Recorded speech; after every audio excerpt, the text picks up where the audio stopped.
Hola queridos amigos, un saludo a todos aquellos que están viendo el video en este momento. Les doy la bienvenida a tu canal favorito, Te lo enseño ya.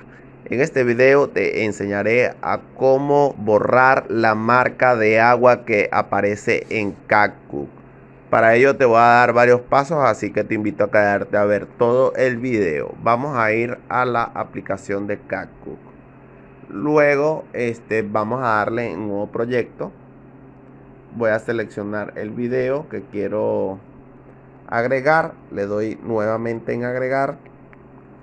Y vamos a rodar con el dedo hasta lo último.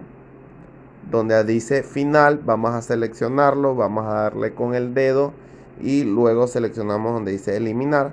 Y como estamos observando, se ha quitado la marca de agua. Y de allí le vamos a dar a la línea que estoy señalando en este momento. Le damos en exportar. Va a decir exportando. Y de esa manera muy fácil y sencilla estaríamos quitando la marca de agua en CapCut.